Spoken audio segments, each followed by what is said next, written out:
Can सितारे की ये पॉडकास्ट जब मैंने इन्विजन की थी और मैं अपनी एक विश लिस्ट बना रहा था कि मैं किस किस तरह की सक्सेस स्टोरीज अपने स्टूडेंट्स के साथ शेयर करना चाहूँगा, तो उसमें एक छोटा सा चैलेंज जो मुझे फील हुआ वो ये था कि हमारे काफ़ी सक्सेसफुल स्टूडेंट्स मुल्क से बाहर हैं। एक ज़माने में मजाकन कहा जाता था कि लंदन चले जाइए या कनाडा चले जाइए, आपको हर दूसरा या तीसरा स्टूडेंट स्कैन्स का मिलेगा। ऐसी ही आज एक सक्सेस स्टोरी मैं आपके साथ शेयर करना चाहूँगा। हमारे साथ एक ऐसा सितारा है जिसने मुल्तान से एसीसी किया, उसके बाद कनाडा जाके एक कामयाब प्रोफेशनल कैरियर कार्व आउट किया, वहाँ की चार्टर्ड अकाउंटेंसी हासिल की और आज कामयाबी से ना सिर्फ कनाडा में अपनी फर्म चला रहे हैं बल्कि वापस आके पाकिस्तान बल्कि अपने शहर मुल्तान को भी सर्व कर रहे हैं।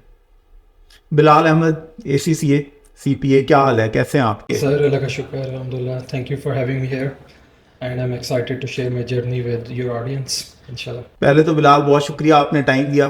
थोड़ी आज आपकी तबीयत भी ख़राब थी लेकिन फिर भी आपने इतना वक्त निकाला, बहुत बहुत शुक्रिया। सर इट्स ओके, लाइक मैं एक्साइटेड था इस अपॉर्चुनिटी के लिए, तो व्हाई नॉट। चलें, अच्छा बिलाल, पहला सवाल मेरा, ये एक बड़ा कॉमन लेकिन आई थिंक सबसे इम्पोर्टेंट सवाल है कि CA या SSA को चूज़ करना ये एक बड़ी कैरियर चॉइस है। कई बार हमारी फैमिली में या हमारे इर्द गिर्द के लोगों को इतना आइडिया भी नहीं होता इसका। लोग ट्रेडिशनल ज़्यादा सोच रहे होते हैं कि भाई बच्चा डॉक्टर बन जाए, इंजीनियर बन जाए। तो पहले तो अपना जर्नी बताइएगा कि आपने मैट्रिक के बाद ज्वाइन किया था, कैसे ज्वाइन किया था और how did you ultimately decide कि मैंने एक चार्टर्ड अकाउंटेंट बनना है, और स्कैम्स मुल्तान कैसे पहुंचे थे, ये ज़रा शेयर कीजिएगा। बिल्कुल सर, सबसे पहले मैं आपको बताता हूँ, मेरा स्टार्ट हुआ था, मैंने हिफ्ज़ किया था पहले 5th क्लास के बाद, तो मेरा गैप आ गया था 4 साल का, और उसके बाद फिर मुझे दोबारा अपना स्टडी शुरू करनी पड़ी 8th क्लास से, तो मेरा तकरीबन स्टडी करना 1 साल का गैप था। तो मुझे अगेन थोड़ा सा फील होता था कि यार मैं अपने कैरियर में या अपने साथ के जो दोस्त थे उनमें मैं थोड़ा सा पीछे हूँ। और उसके बाद फिर मैं एक ऐसी फील्ड देख रहा था यार जिसमें मैं जल्दी अपना कैरियर या अपना, मैं क्या लें कि अपनी जॉब, अपना कैरियर जल्दी स्टार्ट कर सकूं। तो वो अपॉर्चुनिटी मुझे ACCA में नज़र आई, ACCA और CA में। ACCA में उस टाइम मुझे याद है कहा यह जाता था कि अगर आप इसको फर्स्ट अटैम्प्ट में क्लियर कर लेते हैं तो आप 3-3.5 साल में भी आप रेडी होंगे जॉब के लिए। तो मेरे लिए सर यही एक मेन मोटिवेशन थी। मैंने लिटरली मैट्रिक के बाद बिल्कुल नहीं सोचा मेडिकल के बारे में या इंजीनियरिंग के बारे में, मेरी फ़र्स्ट चॉइस ही ACCA थी। तो ACCA के लिए सर फिर मैंने स्टार्ट किया, मैंने लोगों से बात करना शुरू की, जो मेरे दोस्त वगैरह या जिनको मैं जानता था वो ACCA में थे। तो मुझे याद है एक, अब अगेन ये वो पॉइंट होता है कि जहाँ पे अपने लोगों की एडवाइस के ऊपर डिसाइड करना कि आप ये स्टार्ट करेंगे भी या नहीं। तो मेरे एक कज़न के दोस्त थे, उनसे बात हुई, वो ACCA गा रहे थे, लेकिन अनफॉर्चुनेटली उनका एक्सपीरियंस शायद इतना अच्छा नहीं था, इन अ सेंस के उनके पेपर कुछ T5 एक एग्ज़ाम होता था कैट का, तो वो उनका 2 अटेम्प्ट्स उनके नहीं सक्सेसफुली। तो उन्होंने सर जब उनसे मीटिंग हुई उन्होंने मुझे फुल डरा दिया। उन्होंने कहा नहीं यार ये नहीं हो सकता, ये बहुत मुश्किल फील्ड है, आप इसमें आप जाएंगे और अगर आप नहीं कर सकेंगे तो आप ज़ीरो हैं। तो ये हमें बहुत ज़्यादा सुनने को मिलता था कि अगर आप नहीं कर पाए तो आप बिल्कुल ज़ीरो हैं। उन्होंने मुझे कहा कि यार ये छोड़ो, BCom M.Com कर लो, क्योंकि अगेन बहुत टफ़ है, होगा नहीं, बहुत मुश्किल है। तो सर मेरा थोड़ा सा, मैं इसमें एक और चीज़ ऐड करना चाहूँगा कि मेरी थोड़ी सी फाइनेंशियल पोजीशन भी इतनी स्ट्रॉन्ग नहीं थी। मेरे फादर अफोर्ड नहीं करते थे ACCA।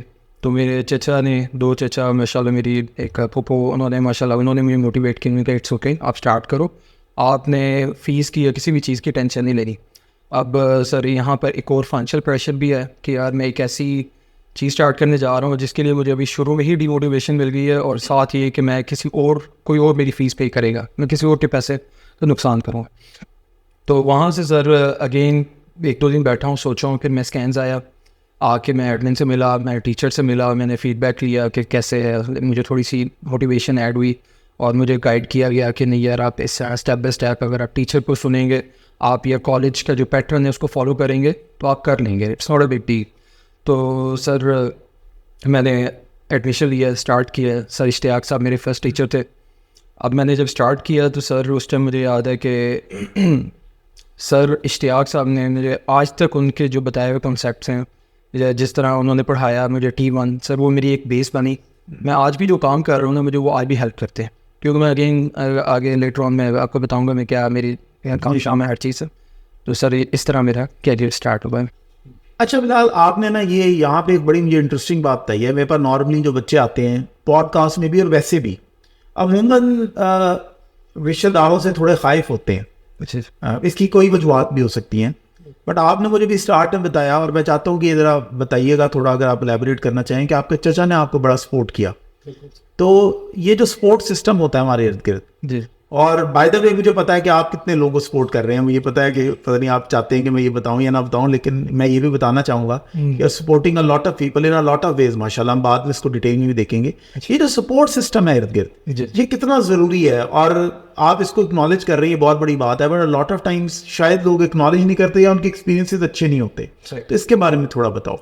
सर मैं यही कहूँगा कि मेरे एक चचा बाहर होते थे कनाडा में, उनका एक ख्वाब था, उन्होंने कि यार मेरे जितने भी बहन भाई हैं उन सब की अगर फैमिलीज़ को इन अ सेंस सपोर्ट करना है, तो रेदर कि हम उनको कोई कैश या इस तरह दें, हम उनके एक बच्चे को सेट करते हैं। तो उन्होंने हर फैमिली में से एक बच्चे को पिक किया और उन्होंने कहा यार आपने जो करना करो, मैं आपकी फ़ीस पे करूँगा, ठीक है। तो सर ये एक, मैं अगर आप अपनी बात करूँ, मेरे पास मेरे फादर एक बिज़नेस था, कभी चल रहा है कभी नहीं चल रहा, कभी लॉसेस हैं क्या है। मेरी मदर गवर्नमेंट टीचर थी, तो हम लोग, मैं सोच भी नहीं सकता था मैं ACC करूँ विदाउट देयर स्पोर्ट। तो सर ये स्पोर्ट सिस्टम पाकिस्तान में ही है और बहुत अच्छा है। और अगेन वही चीज़ जैसे आपने मेंशन किया, उसी चीज़ ने मुझे मोटिवेट किया कि अब मैं भी आगे कम्युनिटी के लिए कुछ कर रहा हूँ और इंशाल्लाह करता रहूँगा। तो सर मैं कहूँगा कि ये जो चीज़ है, अगर अगेन जो लोग सुन रहे हैं, अगर आपके कोई फैमिली है, आप उनको आप अफोर्ड करते हैं और बच्चे पढ़ने वाले हैं, तो आप प्लीज़ उनका ज़रूर करें। ये एक सदका जारिया है। अगर आप रेदर के आप उनको कैश दें, कुछ करें, आप उनके बच्चों को पढ़ा दें, और वो जो इतना अर्सा वो पढ़ेंगे, मेरे माइंड में यही है कि वो अपनी फैमिली को सपोर्ट करेंगे, उसका सवाब आपको मिलेगा। माशाल्लाह ये बड़ी, और ये मैं वैसे बताता जाऊँ क्योंकि बाद में कई बार चीज़ रह जाती हैं। आज तक ऐसा नहीं हुआ कि मैंने बिलाल के पास कोई CV भेजी हो, कोई बच्चा स्ट्रगल कर रहा हो, उसको जॉब चाहिए हो, और इस बंदे ने इनकार कर दिया हो। कई बार बच्चे बाद में हमें शर्मिंदा ज़रूर कराते हैं, लेकिन never has this guy back track from helping people. ख़ास तौर पे इनकी अपनी फर्म है, नहीं भी ज़रूरत तब भी ये लोगों को अकोमोडेट करते हैं। It is a huge thing, और जहाँ जहाँ मदद कर सकते हैं लोगों की, वहाँ मदद करें। वापस आते हैं बिलाल अपने एक मेन टॉपिक पे। जब आपने ज्वाइन किया होगा तो आपने बताया कि आप हिफ्स करके आए थे जी, और आपकी इंग्लिश भी थोड़ी सी वीक थी। तो ये बताओ कि ये जो रियलाइजेशन कब हिट हुई कि मुझे कैसे एफर्ट करनी चाहिए, और कैसे प्लान किया? जैसे आपने कैट का जिक्र किया, उसकी जगह AFD है, सिमिलर तरह की चीज़ है, फिर ACCA, और ये जर्नी आपने मोस्टली सारा मुल्तान में ही रह के किया। तो आपने एक तो कब रियलाइज़ किया कि आपको किस तरह की एफर्ट चाहिए, और क्या चेंजेस किए, क्या आपने मेहनत की जिसने अल्टीमेटली आपको सक्सेसफुल किया इस फील्ड में? बिल्कुल सर। सर मुझे याद है T1 सर इश्तियाक से पढ़ा रहे थे, T2 का एग्ज़ाम था। एक T2 आपको पता थ्योरेटिकल था, T1 फाइनेंशियल रिपोर्टिंग होता था इसका। तो T2 पे एग्ज़ाम फर्स्ट जो मेरा कॉलेज में टेस्ट हुआ, उसके अंदर मुझे अगेन के इंग्लिश मेरी बहुत वीक थी। मैं हिफ्स के बाद आया था, उर्दू मीडियम पढ़ा था, मेरा कोई बैकग्राउंड नहीं था। मैट्रिक भी बस मैंने इंग्लिश अगेन जिस तरह भी हो करके कर ली थी। तो अब मेरा T2 पे एग्ज़ाम हुआ। T2 के एग्ज़ाम के अंदर मुझे थ्योरेटिकल एग्ज़ाम था, अगेन की स्टडी थी, थोड़ा बहुत लिखना था इंग्लिश के अंदर। तो मुझे इंग्लिश नहीं आती थी, तो मैंने रोमन उर्दू के अंदर वो अपना पहला एग्ज़ाम दिया, और उसमें मुझे 0 मार्क्स मिले, और मैं बहुत ज़्यादा स्ट्रेस्ड आउट हो गया। और जैसे मैं आपको अभी प्रीवियसली बताया कि मेरे ऊपर तो डबल प्रेशर था। एक तो ये कि मुझे ये बताया गया था कि यार बहुत मुश्किल है, नहीं होगा। सेकंड ये था कि मुझे फैमिली की तरफ से सपोर्ट थी, वो मेरी फ़ीस पे कर रहे थे। तो उस टाइम से फिर मैंने एक स्टेप लिया, मैंने कहा यार अगर आपको अपनी ACCA में आपने, again it's not necessary but still आपको बेसिक लेवल की इंग्लिश तो आनी चाहिए। तो उसके लिए सर फिर मैंने साथ साथ अपने लाइक एक मेरे चाचा के दोस्त थे, अगेन टीचर थे, बहुत अच्छे पंजाब कॉलेज में पढ़ा रहे थे, उनसे मैंने कोचिंग ली। उन्होंने मुझे काफ़ी अच्छा गाइड किया, कुछ टाइम लगा मुझे, लेकिन इसी T1 T2 के टेन्योर में ही मेरा बेसिकली मैंने अपनी इंग्लिश को अलहमदुलिल्लाह काफ़ी हद तक कवर अप कर लिया कि मेरा एटलीस्ट मेरी इतनी आ गई कि मेरा थोड़ा बहुत बेसिक लिखना शुरू करना, मैंने ऐसे राइटिंग में काफ़ी इंप्रूव किया और लिखना शुरू कर दिया। और फिर अल्हम्दुलिल्लाह सर अगेन मैंने T1 T2 का एग्ज़ाम हुआ, मेरे T1 में 94 मार्क्स थे। T2 वो एग्ज़ाम जिसमें मेरे अगेन कि मुझे इंग्लिश भी लिखने नहीं आ रही थी, उसमें मेरे ख्याल में 92 मार्क्स थे सर। तो इससे पता चलता है कि हम अपनी लिमिटेशन को अगर हल करना चाहें तो अल्लाह खुद ही राहें बनाने लग जाता है, बिल्कुल। हमें रुकना नहीं चाहिए और फिर अल्लाह मदद क्रिएट कर ही देता है कहीं ना कहीं से। सर इसमें एक स्टेप मैं अगर और ऐड करूँ, अगेन वो लेटर ऑन हम बात करेंगे इसके बारे में, लेकिन उसके बाद अब मैं जब कनाडा गया, अब कनाडा जाने के लिए आपको पता है सबसे पहला स्टेप होता है आइट्स। अब मैं ACC कर रहा हूँ, साथ साथ मुझे था कि मैंने आइट्स भी करने हैं, और साथ ही अगर कनाडा जाने के लिए आपको मैट्रिक के बाद आप नहीं जा सकते, आपको इंटर करना है। तो सर मैंने इंटर की 14 एग्ज़ाम थे, उस हम एक ही अटैम्प्ट में 14 एग्ज़ाम दे सकते थे, तो मैंने सर वो भी अटैम्प्ट किए, साथ मैंने आइट्स की तैयारी की। आइट्स की तैयारी भी again English was a big challenge, तो मैंने यहाँ पर कोचिंग ली और मैंने पहली अटैम्प्ट दी, मेरे 5.5 बैंड आए, लेकिन रिक्वायरमेंट थी 6.5 की। तो फिर मैंने अगेन दोबारा सर साथ साथ दोनों चीज़ें मैं लेके चलता रहा। मैंने साथ ही ACC के एग्ज़ाम की तैयारी कर रहा हूँ, साथ मैं आइट्स के ऊपर फोकस कर रहा हूँ, तो मैंने अल्हम्दुलिल्लाह रिक्वायर्ड बैंड लिए और मैं कनाडा चला गया। अब कनाडा गए सर, वहाँ पर जो हमारे प्रोफेसर से वो सारी बातें पढ़ा रहे हैं। अब हमने ऐसे राइटिंग और बाकी चीज़ें तो इम्प्रूव कर ली थी, लेकिन जो प्रॉब्लम अगेन था कि आप 1-to-1 टॉक नहीं कर सकते, आप की स्पोकन इंग्लिश बहुत वीक है, प्लस आपकी लिसनिंग उस लेवल की नहीं है, आपको एक्सेंट्स का आइडिया नहीं है। तो मुझे 2 से 4 महीने मुझे इंग्लिश का बिल्कुल भी मुझे प्रोफेसर का पता ही लगा कि इन्होंने पढ़ाया क्या। तो मैं अपने दोस्तों की हेल्प के साथ वहाँ पर किसी तरह मैंने पहला सेमेस्टर मैनेज किया। फिर उसके बाद क्या हुआ कि मेरी एक ना मुझे अपॉर्चुनिटी आई, मुझे एक जॉब मिल गई। मेरे एम्प्लॉयर्स थे पाकिस्तानी थे, बहुत अच्छे थे। अब उसमें भी प्रॉब्लम क्या थी कि यार आपने सेल्स की जॉब थी और आपने 1-to-1 कस्टमर को अपनी प्रोडक्ट सेल करनी है। अब अगेन सर इतनी वीक इंग्लिश के साथ आप कैसे ये काम कर सकते हैं? तो बड़ा मुश्किल था शुरू में, लेकिन उन्होंने मुझे बहुत सपोर्ट किया। मुझे इसी तरह याद, उन्होंने मुझे पहली चीज़ बताई उन्हें कि यार कोई भी कस्टमर आएगा आपने उनसे पहले बात करनी है, हेलो हाउ आर यू। आगे वो आपको बताएगा आई एम फाइन, फिर आपने आगे इस तरह अपनी कन्वर्सेशन स्टार्ट करनी है। तो ये एक स्टार्टिंग पॉइंट है। फिर कुछ दिनों बाद उन्होंने कहा आप एक और चीज़ इसमें ऐड कर लो, क्योंकि हम मॉल में होते थे, मॉल में जॉब होती थी, हमें नहीं पता होता तो बाहर वेदर कैसा है, और कनाडा में वेदर बहुत जल्दी चेंज होता है। तो उन्होंने बताया कि आपने पूछना है कस्टमर से कि how is the weather outside. इस तरह ये होगा कि एटलीस्ट कन्वर्सेशन थोड़ी सी आगे बढ़ेगी।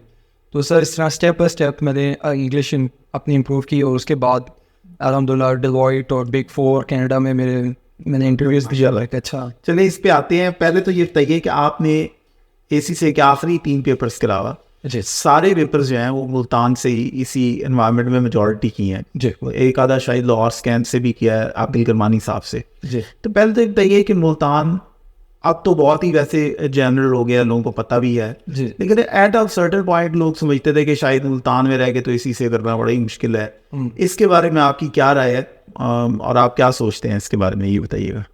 सर मैं ये कहूँगा कि जिस तरह मैंने पहले भी मेंशन किया है, जब मैं स्कैन्स पहली दफ़ा आया था ना, तो मुझे गाइड किया गया, मुझे बताया गया कि यार ACC की मिथ ही है कि नहीं होते। आप अगेन जिस तरह कॉलेज आपको बता रहा है, आप इसी चीज़ को फॉलो करें, आप कर लेंगे। और मैंने वही चीज़ फॉलो की सर। आप जो कॉलेज में मॉक एग्ज़ाम होते थे, जो आपके रेगुलर टेस्ट हैं, अगर आप यकीन करें आप इन चीज़ों को फोकस करेंगे और जो कॉलेज बता रहा है अगर आप उस चीज़ को फॉलो करेंगे, तो आपका मुझे नहीं लगता कि ACC है कोई इतनी ACC is a big deal. Like मेरे जैसा अगर बंदा कर सकता है, कोई भी कर सकता है, मैं ये कह सकता हूँ। सेकंड ये कि सर हम लोग क्या करते हैं एज अ स्टूडेंट, हम लोग कहते हैं हम अपनी स्ट्रेटजी बनाने की कोशिश करते हैं। हम 2 जगहों पे गलत होते हैं। एक गलती क्या करते हैं कि हम अपनी मर्ज़ी के एग्ज़ाम उठाने की कोशिश करते हैं। हम कहते हैं यार नहीं, कॉलेज आपको कह रहा है कि यार अब ये इनका कम्बिनेशन है, आप ये एग्ज़ाम उठाएं, लेकिन आप क्या करते हैं, नहीं मैंने F4 उठाना है, उसके बाद मैं सीधे F9 उठाना है, या आप अपनी मर्ज़ी का एक कम्बिनेशन बनाने की कोशिश करते हैं। जी मेरी एडवाइस होगी आप ये ना करें।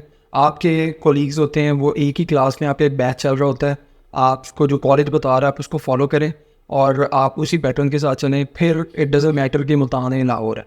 मुल्तान में मैं कहूँगा कि शायद थोड़ा सा ज़्यादा एडवांटेज है। वजह क्या है कि यहाँ पर स्टूडेंट्स इस तरह नहीं है, 110-120 लोगों की क्लास नहीं होती। टीचर के पास भी टाइम होता है, टीचर आपको आफ्टर क्लास भी आपको टाइम देते हैं, आपको एक अच्छा गाइड करते हैं। प्लस ये कि सर अगेन के टीचर के साथ अटैच होना, आप उनकी मेंटरशिप बहुत इंपॉर्टेंट है, बहुत ज़्यादा ज़रूरी है। अगर आपकी एक टीचर के साथ पर्सनली आप वो जानते हैं, आपकी अच्छी इंट्रैक्शन है। मुझे याद है सर इश्तियाक साहब होते थे उस टाइम, मैं उनके साथ मिलता था, वो मुझे गाइड करते थे। उनकी गाइडेंस बड़ी इंपॉर्टेंट, मुझे उसने बहुत हेल्प किया। यार अब ये एग्ज़ाम करो, इसके बाद आपने ये एग्ज़ाम उठाना है, और अगेन कॉलेज के पैटर्न को फॉलो करना है। उनकी गाइडेंस ही मुझे लगता है कि आज तक मुझे उनकी गाइडेंस काम आ रही है। तो आई वुड से कि सर आप मुल्तान में रह के भी बिल्कुल कर सकते हैं ACC, अच्छा कर सकते हैं। ACCA लाहौर में अगेन लाहौर की मार्केट में अगेन टीचर्स हैं, बहुत एक्सपीरियंस्ड हैं, लेकिन इतनी बड़ी क्लास में आपको 1-to-1 अटेंशन नहीं मिल सकती। बिल्कुल। अच्छा, और जो टीचर्स थे यहाँ पे, मतलब वैसे आपने इश्तियाक साहब का नाम लिया, और भी टीचर्स था, तो फेवरेट टीचर कौन था?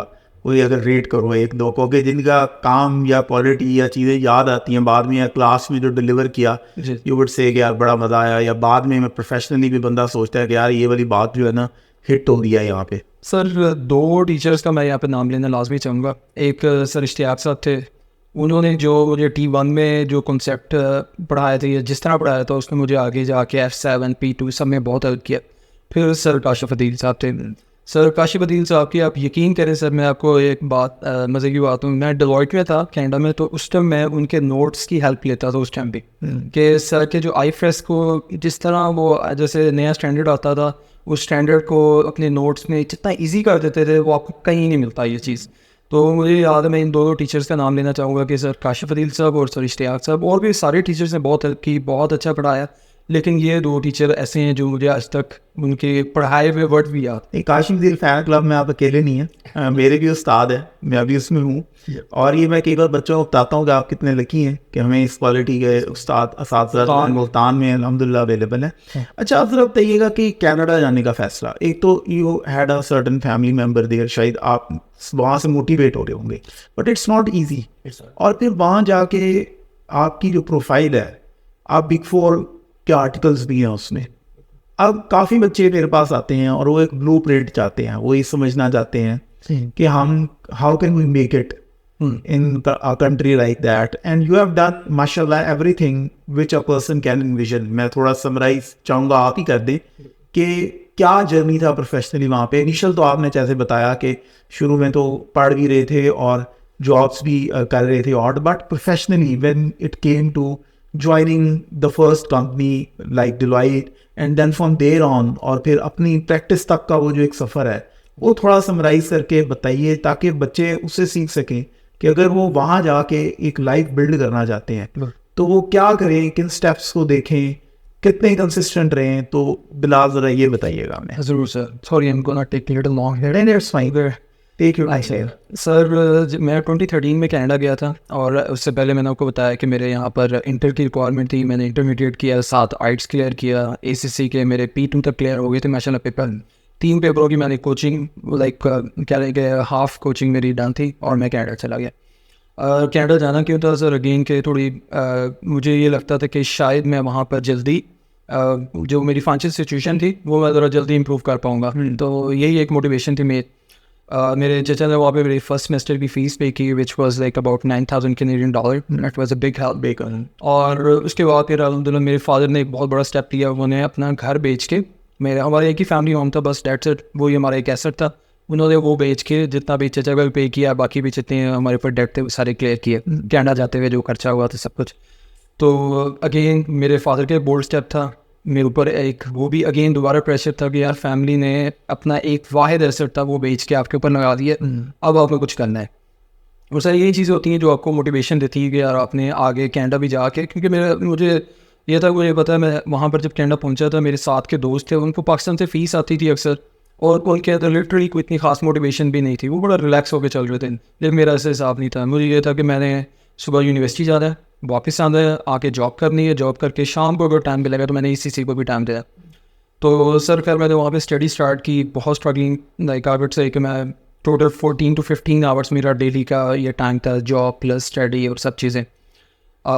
सर 2014 में मैंने वहाँ से अच्छा, एक एडवाइस मैं यहाँ पे स्टूडेंट्स को देना चाहूँगा, अगर आप ये मूव लेना चाहते हैं, लाइक आप कनाडा, अमेरिका या UK जाते हैं, आप जो भी अपना डिग्री प्रोग्राम सेलेक्ट करें तो कोशिश करें उसके अंदर कॉप आप पिक करें। कॉप होता है कॉपरेटिव, बेसिकली एक डिग्री के अंदर उन्होंने एक एडिशन किया इसका। उसमें क्या होता है कि वो आपको प्रिपेयर करते हैं, आपकी रिज्यूमे बना के देते हैं, आपको इंटरव्यू के लिए प्रिपेयर करते हैं, और फिर मोस्टली कैंपसेस में ये होता है कि यूनिवर्सिटीज़ आती हैं, सॉरी कंपनीज आती हैं, वो कैंपस पे ही आपका इंटरव्यू कंडक्ट होता है।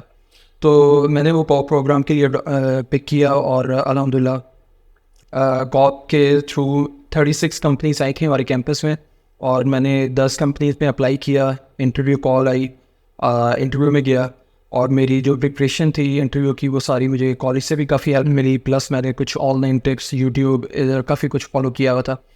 तो मैंने सर टोटल 10 इंटरव्यू दिए, उस 10 में से मुझे 9 जॉब ऑफर्स आई और ये मेरे कॉलेज में हाईएस्ट थी अल्हम्दुलिल्लाह। उसका मैं एक क्रेडिट दूंगा अपना ACC को भी, क्योंकि वहाँ पर जो लोकल स्टूडेंट्स थे सब उनके पास वो लोकल डिग्री ही थी, मेरे पास एक एडिशनल चीज़ थी वो ACC। उसको देख के भी खैर अगेन के एम्प्लॉयर इम्प्रेस होते थे, वो कहते थे कि यार ये एक अच्छा एडिशन है इसकी प्रोफाइल में। तो सर 9 जॉब ऑफर्स थी। अच्छा, इधर इंटरव्यू के पार्ट पे मैं एक चीज़ ऐड करना चाहूँगा, वो ये कि जब हमारा इंटरव्यू प्रोसेस होता था उसमें एम्प्लॉयर आपसे हमेशा बिहेवियरल क्वेश्चन होते थे प्लस कुछ टेक्निकल क्वेश्चन। उसके अंदर हमेशा एक क्वेश्चन होते थे कि यार आपने आज तक कभी किसी ट्रबल में अगर आपको कोई ट्रबल आई उसको आपने कैसे रिजॉल्व किया, कौन इसको वेरीफाई कर सकता है और उसके बाद अब इसका रिजल्ट क्या है। तो इस तरह के जो क्वेश्चन है मैं हमेशा स्टूडेंट से कहूँगा आप इसकी ना प्रिपरेशन करके जाएँ और आपको प्रैक्टिकल एग्जांपल्स हैं। मैंने अपने सर इंटरव्यू में अगेन 10 में से अगर मुझे अल्हम्दुलिल्लाह 9 जॉब ऑफर्स आई थी, उसमें एक मेन पॉइंट ये था कि मैंने हर इंटरव्यू में प्रैक्टिकल एग्जांपल्स देकर इंटरव्यू को कन्विंस किया कि यार ये मैंने काम किया हुआ है। और उसके लिए आप अगेन अगर आपने कहीं जॉब की भी है तो उधर से अपना कोई सिनेरियो याद करेंगे, यार कभी आपके साथ कोई ट्रबल आई हो और आपने इसको किस तरह रिजॉल्व किया था। और अगर नहीं किया हुआ तो एटलीस्ट हमने किसी कॉलेज में अपनी किसी प्रोजेक्ट में जो आपके स्टडी के दौरान का प्रोजेक्ट था उसकी एग्जाम्पल लाजमी दें, क्योंकि आपका इंटरव्यू एक्सपेक्ट कर होते हैं कि आपको इस चीज़ का अगर पता है तो आप प्रैक्टिकली इसको बताएं। तो सर इंटरव्यू हुए, 9 जॉब ऑफर्स थी। मेरी पहली जॉब हुई सर मायर्स नॉरिस पहली MNP करके एक कंपनी है। जब मैंने ज्वाइन किया था मुझे उसका आइडिया नहीं था कि इतनी बड़ी कंपनी है, कि वो कनाडा की सबसे बड़ी डोमेस्टिक लार्जेस्ट फर्म थी। और अभी रिसेंटली सर उन्होंने डेलॉयट के 29 ऑफिसेज बाय आउट कर लिए, तो वो इस लेवल पे है, लाइक आई वुड से कि वो बिग फोर से ऊपर है इस तरह। तो सर वहाँ पर मेरी जॉब स्टार्ट हुई, बहुत पहली जॉब थी। और मैंने अभी पहले भी मेंशन किया कि अल्हम्दुलिल्लाह उस टाइम तक मैं अपनी इंग्लिश को कवर अप कर पाया था, क्योंकि मैंने इंटरव्यूज़ भी दिए इतने, अल्हम्दुलिल्लाह जॉब ऑफर्स भी आई। और मैं अपने जब कॉलेज में गया हूँ शुरू में थोड़ी सी स्ट्रगल ज़रूर थी, लेकिन अल्लाह का शुक्र है कि मैंने अपना स्टार्ट कर लिया कैरियर। तो वहाँ पर गए सर। अब एक चीज़ अगेन एक और चीज़ यहाँ पर स्टूडेंट्स के लिए मैं ऐड करना चाहूँगा कि आपकी जो वर्क एथिक्स है ना वही आपको आगे कैरियर में आगे लेके जाएंगे। और मैं कम्युनिकेशन बाकी सब चीज़ें बाद में। अगर आपका एम्प्लॉयर आप पे इस तरह का ट्रस्ट कर सकता है ना कि यार ये मैं काम इसको दूंगा और ये करके देगा, या फिर ये छुट्टी है जो भी है मैं इसको जो टास्क दूंगा ना ये इसने फिनिश करना है, ये कर देगा, तो आप यकीन करें आपको आपके करियर में ग्रोथ भी होगी, प्लस आपको जो आपका गोल है वो भी आप अचीव कर पाएंगे। तो सर अल्हम्दुलिल्लाह मैंने MNP में मैं गया था as a accounting technician. Accounting technician आप कह लेंगे तो बेसिक एंट्री लेवल जॉब होती है। आफ्टर 6 मंथ सर उन्होंने मुझे प्रमोट किया अकाउंटेंट, और आफ्टर लाइक 7 और 8 मंथ मैं वहाँ पर सीनियर अकाउंटेंट था। तो ये जो अगेन मेरी जो 2 प्रमोशंस हुई हैं इसको अराउंड 2 to 3 ईयर्स लगते थे, जो मुझे अल्हम्दुलिल्लाह बहुत जल्दी मिली। मैंने बहुत ज़्यादा ओवर टाइम आवर्स लगाए, जितना हमारे कॉलेज थोड़ा शॉर्ट स्टाफ था, और सॉरी हमारी कंपनी शॉर्ट स्टाफ थी, तो मैंने लाइक एटलीस्ट 2 लोगों पर काम किया मैंने। मेरा जो एम्प्लॉयर था उनका मुझ पर बहुत ज़्यादा ट्रस्ट हो गया। अच्छा, उसके बाद से क्या हुआ कि बिग फोर में एक अपॉर्चुनिटी आई। अब उसके लिए मैंने अप्लाई किया। मैं MNP को बिल्कुल ही छोड़ा जाता था। मैं आज भी कहता हूँ कि उससे अच्छी फॉर्म में मैंने आज तक काम नहीं किया। बहुत अच्छे लोग थे, बहुत अच्छी फॉर्म थी, एम्प्लॉयर बहुत अच्छे थे, पार्टनर्स बहुत अच्छे थे। उसके बाद सर क्या हुआ कि डेलॉयट से मुझे इंटरव्यू की कॉल आई। मैंने अपने MNP के जो मेरा मैनेजर था मैं उसके पास गया, मैं कि मुझे इस तरह अपॉर्चुनिटी आई है, तो अगर कुछ लाइक मैंने उससे अगेन ही बस माई मेंटर एज वो, तो उन्होंने मुझे कहा कि यार ये बहुत अच्छी अपॉर्चुनिटी आपको नहीं छोड़नी चाहिए, आपको जाना चाहिए इसके लिए। और उन्होंने मुझे एक रिकमेंडेशन लेटर भी लिख के दिया। अच्छा, अब सर मैं वो रिकमेंडेशन लेटर लेकर इंटरव्यू में गया हूँ। डेलॉयट की पार्टनर और एक डेलॉयट का मैनेजर वो इंटरव्यूअर थे मेरे। मैंने उनके सामने जाते ही पहले वो रिकमेंडेशन लेटर रखा, तो एक प्लस पॉइंट मेरा वो ऐड हो गया कि एक MNP के मैनेजर ने मेरे इतना अच्छा रिकमेंडेशन दिया। सर अगेन ये लेटर कोई भी लिख के नहीं देता, रिकमेंडेशन लेटर वो आपको सिर्फ उसी सूरत में मिलेगा अगर आप उनके लिए एक्स्ट्रा क्रेडिबिलिटी एट स्टेक हो रही है। बिल्कुल ऐसी है। तो सर डेलॉयट में गया, इंटरव्यू हुआ। अल्हम्दुलिल्लाह सर डेलॉयट का जो वैसे इंटरव्यू प्रोसेस है, प्लस उनका शुरू में अगर नई ग्रेजुएट्स होते हैं उनके लिए क्या होता है कि आपका टेस्ट होता है वहाँ पर। तकरीबन एक आइडिया है कि अराउंड से कोई 100+ स्टूडेंट्स अटैम्प्ट करते हैं उस टेस्ट को, उसमें से कुछ 4-5 लोग बेसिकली वो हायर करते हैं। तो और तकरीबन इस सारे प्रोसेस को 2 से 3 महीने लगते हैं। मेरा sir interview I think Friday को मेरा इंटरव्यू हुआ है और ट्यूसडे को मेरे पास जॉब ऑफर लेटर था डेलॉयट की तरफ से। डेलॉयट में सर मैंने स्टार्ट किया। अच्छा, अब एमएनपी में सर मेरा जो मेन एरिया था और मेरी एरिया ऑफ फोकस या एरिया ऑफ एक्सपर्टीज़ वो थी टैक्स और फाइनेंशियल रिपोर्टिंग, यानी कि इसमें फाइनेंशियल स्टेटमेंट हो गई, रिव्यू एंगेजमेंट्स हो गई। डेलॉयट में मैं आया और डेलॉयट में मैंने ऑडिट में स्टार्ट किया। अगेन ऑडिट आवर्स चाहिए थे मुझे अपने एसीसी के एक्सपीरियंस के लिए भी, और प्लस ये कि मैं ऑडिट को भी एक्सप्लोर करना चाहता था। मैंने डेलॉयट पे काम किया 2 साल तकरीबन। उसमें मैंने ऑडिट पे ज़्यादा मेनली काम था, लेकिन आहिस्ता आहिस्ता मुझे रियलाइज़ हुआ, और मैं उस टाइम भी सोचता था कि यार मैंने अपना काम करना है, और ये audit is not a field कि आप जिसमें अपना काम जल्दी स्टार्ट कर सकते हैं। तो इट्स बेटर कि आप वही फील्ड अपनी इवन डेलॉयट में रहकर भी आप उसी फील्ड में काम करें जिसमें आगे आप अपना एटलीस्ट अपनी कोई प्रैक्टिस स्टार्ट कर सकें या कुछ। तो सर मैंने आहिस्ता डेलॉयट में रहते हुए भी मैंने अकाउंटिंग और टैक्स से रिलेटेड काम, जो भी फाइल्स होती थी, जो भी क्लाइंट से, उनके ऊपर फोकस करना शुरू किया। उसमें अपना एक्सपीरियंस लिया। एमएनपी में मेरा ऑलरेडी एक्सपीरियंस था, तो मेरे जो मैनेजर्स थे वो भी खुश होते थे कि चलो यार ये जल्दी कर लेते हैं काम, इसको पता है इस काम का। तो मैंने वहाँ से सर ऑडिट, अकाउंटिंग और टैक्स, इन तीनों का एक्सपीरियंस लिया डेलॉयट में। डेलॉयट में सर जब गया था और इवन जब मैं वहाँ पे काम करता था, आई वॉज़ अनहैप्पी, क्योंकि सर पाकिस्तान में कहा जाता है कि यार फर्म्स में बहुत ज़्यादा लेट सेटिंग का काम है, तो यकीन करें कनाडा में भी वैसे ही था। और कनाडा में एक चीज़ एक और थी कि हम लोग यहाँ से बैठ के सोचते हैं कि यार वहाँ पर जो लेबर लॉज हैं वो बड़ी स्ट्रिक्ट हैं, आपको बहुत अच्छी कंपनसेशन मिलती है हर चीज़ की। लेकिन अगेन वहाँ पर भी एक चीज़ थी कि अगर आप 2 ऑप्शन हैं, या तो आपको ओवर टाइम मिलेगा या आपको बोनस मिलेगा। ओवर टाइम मिलेगा उसमें तो चलो आपने जितने एक्स्ट्रा आवर्स काम किए उसका आपको ओवर टाइम मिलेगा और आपको अच्छे पैसे बन जाएंगे। लेकिन जो फर्म्स है वहाँ पे बोनस देती थी, बोनस एक फिक्स अमाउंट थी, $2-3,000, $5,000। लेट सिटी में आप कर रहे हैं, लेकिन आपको मार्केट के हिसाब से उसकी कंपनसेशन इतनी नहीं थी। लेकिन मकसद यही था कि यार ये जो डेलॉयट का अगेन टैग है ना, ये आपको आगे हेल्प करेगा। तो बहुत ज़्यादा अगेन स्ट्रगल थी।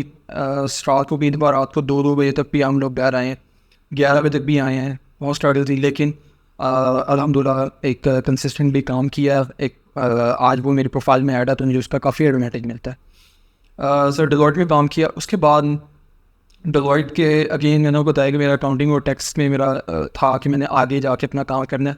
जब से मैं कनाडा गया था मेरे अंदर एक चीज़ थी कि यार मैंने जॉब करनी है, इट्स अ गुड, लेकिन मैंने साथ अपना काम भी करना है, क्योंकि मैंने लोगों से यही सुना था वहाँ पर कनाडा में कि यार जो लोग अपना काम करते हैं वो अच्छे सक्सेसफुल हैं। उसकी 2 वजह हैं। एक तो ये कि कनाडा में कोई भी आप बिज़नेस स्टार्ट करना चाहते हैं वो कंपैरेटिवली काफ़ी इजी है, चलाना उसको मुश्किल है लेकिन स्टार्ट करना बहुत इजी है।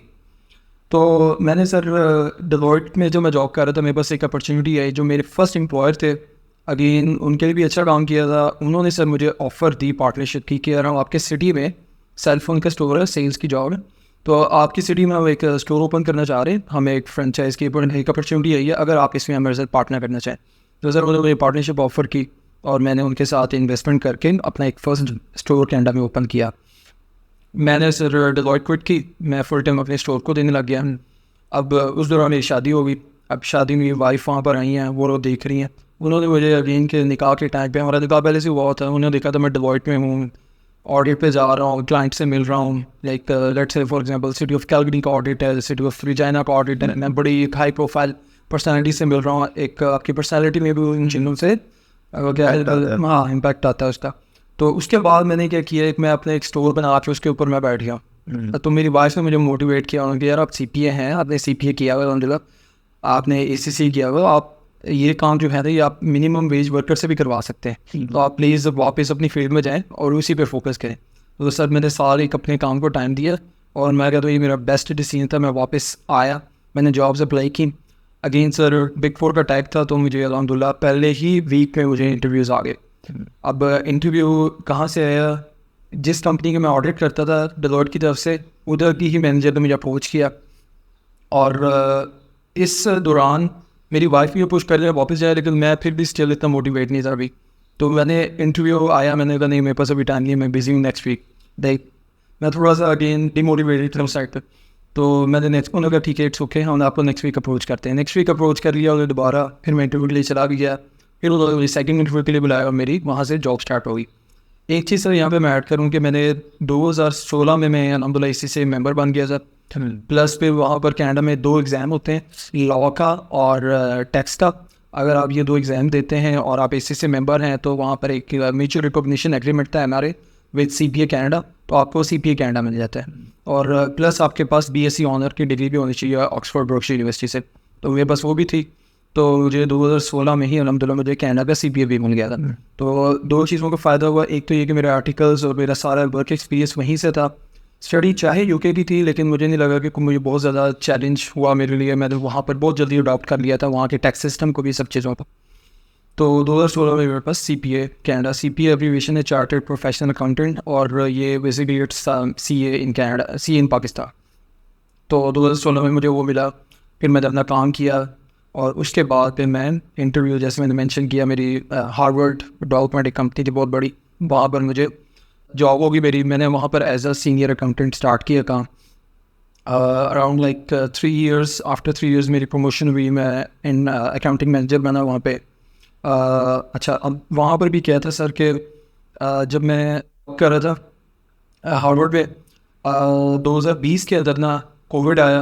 कोविड में लोगों के लिए दीन ज़हमत था, काफ़ी लोग आई वुड से कैजुअलिटीज़ भी हुई, सब कुछ है, लेकिन बहुत सारे लोगों के लिए वो रहमत भी था। कोविड ने हमें थोड़ा सा मुझे अपॉर्चुनिटी दी कि यार आप वर्क फ्रॉम होम कर सकते हैं और आप कुछ और भी चीज़ें आप देख सकते हैं, अपॉर्चुनिटीज़, कोई और अपॉर्चुनिटीज़ भी एक्सप्लोर कर सकते हैं। तो सर कोविड में वर्क फ्रॉम होम स्टार्ट हुआ। पहला साल मैंने मेरे एक दोस्त थे इस दौरान, वो अपनी accounting firm in a sense इस तरह चला रहे थे कि वो क्लाइंट्स के टैक्स रिटर्न फाइल करते थे, लेकिन कभी किसी के घर जाके कर लिया, किसी को मैकडॉनल्ड पे बुला लिया, टिम हॉर्टन पे बुला लिया, वहाँ पर वो ये फाइलिंग करते थे टैक्स रिटर्न की। मैंने उनसे बात की, मैं कहा सर अब हमारे पास अपॉर्चुनिटी भी है, टाइम भी है, एक काम करते हैं अपना ऑफिस लेके एक प्रॉपर सेटअप स्टार्ट करते हैं। तो इट्स ओके, अगर नहीं चलेगा तो ज़्यादा से ज़्यादा ऑफिस का रेंट ही है, हमारा वैसे भी सर्विस बिजनेस है तो कोई इन्वेस्टमेंट भी नहीं चाहिए ज़्यादा, तो हम स्टार्ट करते हैं, इनिशिएटिव लेते हैं। तो मैंने उनको मोटिवेट किया और वो भी एग्री हो गए और हमने एक ऑफिस लिया, हम बैठना शुरू हो गए वहाँ पे। अब पहला साल सर मेरे पास कोई क्लाइंट नहीं, कोई मोटिवेशन थोड़ी सी इसलिए भी लो थी कि पैसे कोई नहीं आ रहे। हमेशा मैं ये कहता हूँ कि कोई भी काम है उसकी मोटिवेशन ज़्यादा आपको पैसे से ही बनती है। जब आपको उधर से पैसे आना शुरू होते हैं, आप मोटिवेट होते हैं, आप कहते हैं इसको मैं एक्सपेंड करूँ, कुछ भी करूँ। तो पहले सर हम ऑफिस में बैठे, काशी भाई के पास थोड़े बहुत क्लाइंट्स थे, मेरे पास कोई भी नहीं था। मैं सिर्फ ऑफिस बैठता था, ऑफिस आया था, कुछ अर्सा तो मैं गया हूँ, लेकिन फिर मैं डिमोटिवेट हो गया। मैं यार कोई ख़ास फ़ायदा नहीं हो रहा और कोई क्लाइंट नहीं, कोई वो नहीं। लेकिन सर आहिस्ता आहिस्ता अगेन फिर मैंने दोबारा सोचा मैं कि यार ये अपॉर्चुनिटी अच्छी है, अगेन आपको टाइम देना चाहिए। अगर आप इसको सिर्फ 2-3 महीने बाद ही क्विट कर देंगे तो ये तो इसका कोई फ़ायदा नहीं।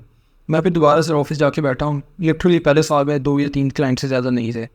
2020 की बात है। 2021 में सर हमने स्टार्ट किया, साथ साथ मैं अपनी थोड़ी बहुत मार्केटिंग करता रहा, मस्जिद जाता था, वहाँ पे लोगों को बताया कि यार इस तरह मैं अपना मैंने सेटअप स्टार्ट किया।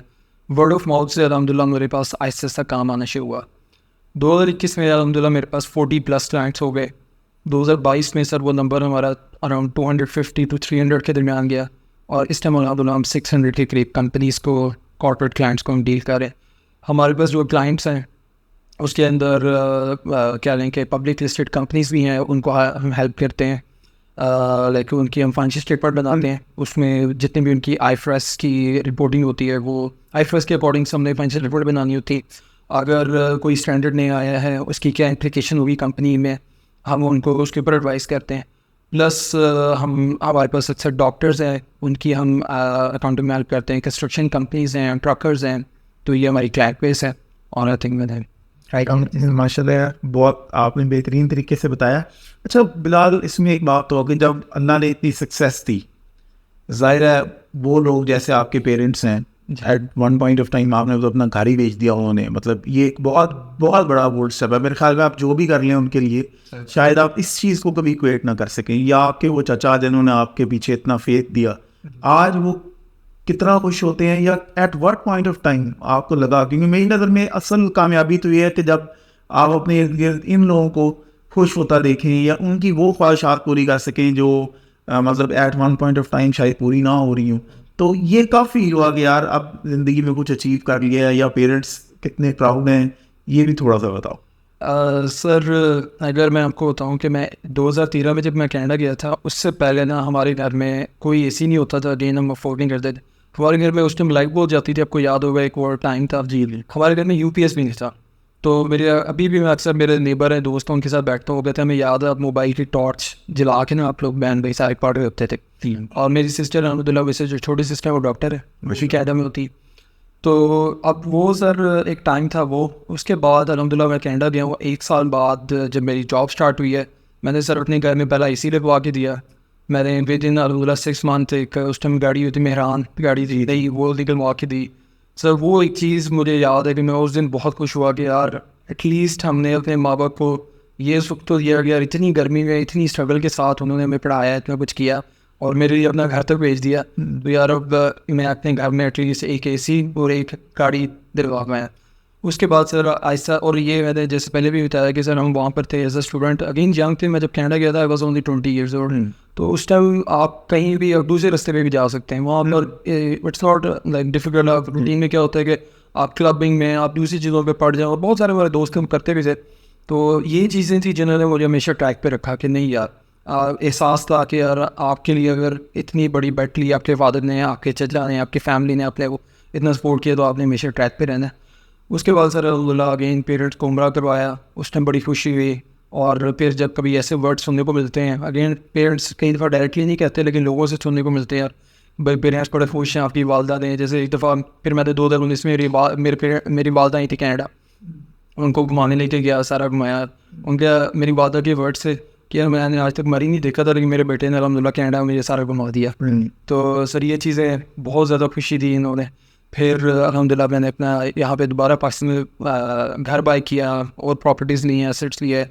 तो पेरेंट्स हमेशा ये चीज़ों में खुश हैं। अच्छा, ये जो आपसे सवाल पूछ रहा हूँ ये इसका एग्जैक्ट आंसर चाहे मत देना, जी बट जस्ट कि बच्चे अंडरस्टैंड कर सकें जी कि एक बच्चा जो जाता है कनाडा और आपके जैसे ट्रैक पे रहता है, बाकी रिस्क तो अल्लाह के हाथ में है। जी what can that person expect कि अगर वो इसी तरह मेहनत करता रहे, क्या अर्न कर सकता है वो पाकिस्तानी टर्म्स में, एक रीजनेबली मंथली क्या हो सकता है उसके दिन में एक आइडिया कि यार मैं इतना कमा सकता हूँ अगर मैं 5 साल जाके मेहनत कर लूँ ACC के बाद पूरा ट्रैक पे रहूँ। एक रफ आइडिया दे दो। चलो मैं ये नहीं पूछता आप क्या अर्न कर रहे हैं, लेकिन उसको इस लिहाज से बता दें। सर देखें, अगर आप वहाँ पर कनाडा में जाकर अगर प्रोफेशनल डिग्री लेते हैं एज अ CPA, अगर आप वहाँ पर अपना अगर जॉब भी करते हैं कहीं, तो आफ्टर लाइक 5 years एक्सपीरियंस, या चले स्टार्ट की बात करते हैं, अगर आप किसी बिग 4 को ज्वाइन करते हैं तो I think it's around $55,000 Canadian dollar का पैकेज होता है। डिडक्शंस करके आपके पास अराउंड 40 to 43 आता है ये पा रहे हैं ना मैं per annum। पा रहे हैं। तो पाकिस्तानी रुपीज़ में अगर इसको आप कन्वर्ट करें तो ये 80-85 लाख शायद बनते हैं आफ्टर टैक्स। ये स्टार्ट बता रहे हैं। ये स्टार्ट है अपना 80-85 लाख पाकिस्तानी 7 लाख बन गया और में। उसके बाद जब आप अपने कैरियर में एक्सलेरेट करेंगे, आप आगे जाएंगे, आप नेट से सीनियर मैनेजर लेवल तक पहुंचते हैं, तो I think around 150,000 Canadian dollar आपका पैकेज होगा। डिडक्शंस के बाद आपको तकरीबन 115 to 120 मिलेगा पाकिस्तानी रुपीज़ में। वो 20 लाख रुपये आई थिंक बन जाता है पर मंथ। तो और आप बड़े अच्छे तरीके से अपनी फैमिली मैनेज कर सकते हैं बैक होम भी, और वहाँ भी you can basically change lives of a lot of people around you. जी जी सॉरी, इसमें सर स्टार्ट में अगेन के जो पैकेज होता है ना, अगर आप मैरिड हैं तो आप मे बी कि सिर्फ अपना कनाडा पे ही घर चला सके। आपको अगर पाकिस्तान में सपोर्ट करना तो आपको पार्ट टाइम और जॉब्स करनी पड़ेगी। लेकिन जब ऐसे साहब अपने कैरियर में ही एक्सलेरेट करेंगे तो आप इस लेवल पर पहुंच जाएंगे कि आप पाकिस्तान का घर भी आराम से चलाएँ, कनाडा भी आप ट्रैवल भी कर सकते हैं, आपके पास वेकेशन भी होंगी और आप उस अपनी लाइफ को एंजॉय करेंगे। और अगर आप अपना काम स्टार्ट कर लेते हैं सर, उसके तो कोई लिमिट ही। माशाल्लाह। अच्छा बिलाल, इसमें मतलब आपने काफ़ी एरियाज कवर किए हैं, ये भी मुझे बताओगे ये जो अगला फेज आता है फिर आप when you attain a certain level of success, हर बंदे का वो एक आइडिया डिफरेंट होगा, you start doing things for others. आपके कुछ इनिशिएटिव्स भी हैं जो आप लोगों के लिए करते हैं, अगर आप बताना चाहें कुछ समरी में बताएं, और उससे क्या खुशी मिलती है, क्या आपकी अंडरस्टैंडिंग है उसके बारे में, और वो भी इंसान को किस हद तक मोटिवेट करता रहता है ज़िंदगी में आगे बढ़ने के लिए। क्योंकि सर्टन तरह की दुनियावी चीज़ों के लिए तो आप एक हद तक जब पहुंच जाते हैं तो मेरे ख्याल है वो मज़ा उसमें से निकल जाता होगा। ये ज़रा एक्सप्लेन करें। सर आपने बिल्कुल सही बात की कि एक यकीन करें, पहले आपके गोल होते हैं ना कि आपने यार इस लेवल तक पहुँचने हैं, और जब वो पहुँच जाते हैं फिर उसके बाद मुझे लिटरली ज़िंदगी थोड़ी बेमायनी सी लगती है कि यार आप क्या करें, इससे आगे नेक्स्ट क्या करें। तो सर इसमें मैं 2 चीज़ ऐड करना चाहूँगा। एक ये कि आपके पेरेंट्स की तरफ से भी, प्लस आपकी जो वाइफ हैं उनकी आपको सपोर्ट होनी चाहिए, क्योंकि अक्सर होती है वाइफ उनकी अपनी रिक्वायरमेंट्स इतनी होती हैं कि आप जितना भी कमा लेंगे आपके खर्चे उस लेवल तक पहुंच जाएंगे कि आप नहीं सेव कर पाएंगे। मुझे अल्हम्दुलिल्लाह अपनी फैमिली की तरफ से ये पूरी सपोर्ट रही है कि जब मैं अल्हम्दुलिल्लाह अगेन के अपनी सर्टेन लेवल तक अपनी प्रॉपर्टीज़ और अपने सब मैंने एसेट्स वगैरह मैनेज किए, उस दौरान भी हमने वगैरह ऐसे इनिशिएटिव लेने शुरू किए। पहला इनिशिएटिव जो हमारा था कि मैंने जैसे आपने मेंशन किया है कि अगर हम अपने यहाँ पे पाकिस्तान में कोई काम स्टार्ट करते हैं, या कोई भी स्टूडेंट है, कोई भी बंदा किसी को जॉब चाहिए, उसके वर्क एथिक्स अच्छे हैं और अपनी स्टडी की अपनी फ़ीस वगैरह पे करना चाहता है वो, तो हम उसको इंशाल्लाह अकोमोडेट करेंगे। और इसमें यह है कि अपनी वो एटलीस्ट सर्विस अपनी फ़ीस वगैरह अपनी पे कर सकेगा। पहला एक इनिशिएटिव हमारा ये था। सेकंड सर, मैंने कुछ स्कूल्स वगैरह को अप्रोच किया जिनको मैं अच्छी तरह, जैसे एट से मैं जहाँ से मैंने मैट्रिक की थी, मेरे वो उस्ताद एक टीचर हैं बहुत अच्छे हैं और मैं उन पर ब्लाइंडली ट्रस्ट कर सकता हूँ, बहुत नाइस। तो मैंने उनसे बात की, उन्होंने सर मुझे हमें काफ़ी सारे स्टूडेंट्स का बताया कि यार ये डिज़र्विंग है, ये डिज़र्विंग फैमिलीज़ हैं, अगर आप इनको सपोर्ट करें। उसमें भी सर हम ये करते हैं, जैसे एक एग्जांपल है कि बच्ची है वो अपनी ट्यूशन्स पढ़ाती है, तो उसकी फ़ीस है साल की तकरीबन 45-50,000 आई थिंक, सॉरी एक सेमेस्टर की फ़ीस है।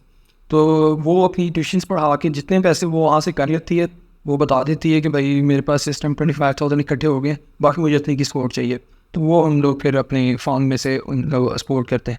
इसके अलावा सर एक और हमने इनिशिएटिव लिया था फूड का। वो अब मैं मुल्तान में तो खैर उसको वाइंड अप कर चुका हूँ, लेकिन लाहौर में अल्हम्दुलिल्लाह हमारा चल रहा है, हमारे दोस्त कर रहे हैं। मुल्तान तो वैसे वाइंड अप मुझे करना पड़ा क्योंकि मैं यहाँ पर ज़्यादा टाइम होता नहीं हूँ और वो मैं मैनेज नहीं कर पाता सही, तो लेकिन अब लाहौर में अल्हम्दुलिल्लाह पारी खैर के नाम से एक प्रोजेक्ट है, अगर गूगल करेंगे आपको मिल जाएगा। तो उसमें हम सर क्या करते हैं, हम सब्सिडाइज फूड देते हैं लोगों को। अगेन सर ये चीज़ें वैसे मोटिवेशन के लिए बताऊँ। जी अल्लाह से डर है, मैंने अल्लाह का एक मफहूम भी आयत का कि खोल के भी दो और छुप के भी दो। आप मुझे पता है कई ऐसी चीज़ें नहीं भी बता रहे जो छुपी हुई हैं, लेकिन ये बताना ज़रूरी है ताकि बहुत लोग देख रहे हैं जो इंस्पायर हुए इससे। सही बात। तो सर हम लोग क्या करते हैं कि जो लेबर है लाहौर में, उन लेबर को खाना देते हैं सब्सिडाइज फूड, लाइक अगर लेट से एक अगर वो टाइम का कहीं बाहर से खाना खाएंगे तो 2 रोटी और सालन तकरीबन उनको 120, 130 या मे बी 150 कॉस्ट करता है, तो हम वही फूड उनको 20 रुपीज़ में उनको देते हैं। तो इस तरह क्या होता है, वो अपने ज़्यादा से ज़्यादा पैसे बचा के अपने घर तक लेके जा सके। तो उसके सर अलावा अगेन स्कूल, एक स्कूल है गवर्नमेंट का स्कूल है, हमने इसको अडॉप्ट किया है, उसके अंदर भी हमने रिसेंटली रूम्स वगैरह बनवा के दिए हैं। प्लस उधर बच्चों का मैं इसी महीने में हम जब गए थे हमने देखा बच्चों के यूनिफॉर्म और उनके शूज़ वगैरह बहुत बुरी हालत में थे, रफ थे, तो हमने एक फैक्ट्री को ऑर्डर दे रहे हैं ताकि वो सारे स्कूल्स के बच्चों को वो शूज़ और उनके यूनिफॉर्म वगैरह बना के दे सकें, और उनके लिए कैमरा वगैरह हमने बनवा के दिए। बहुत शुक्रिया। अच्छा, आखिरी सवाल मैं करता हूँ, मुझे बताओ कि वो बच्चा जो एक दिन मुल्तान स्कैन आया होगा, आपने बताया उसके दिमाग में कई तरह के खदशात होंगे, सेल्फ डाउट भी होगा, आज इतने सालों के बाद क्या वो सेटिस्फाइड है, और इसमें क्या ACCA का कोई रोल है तो वो क्या है, ये थोड़ा सा इसको यहाँ पे सम अप करते हैं।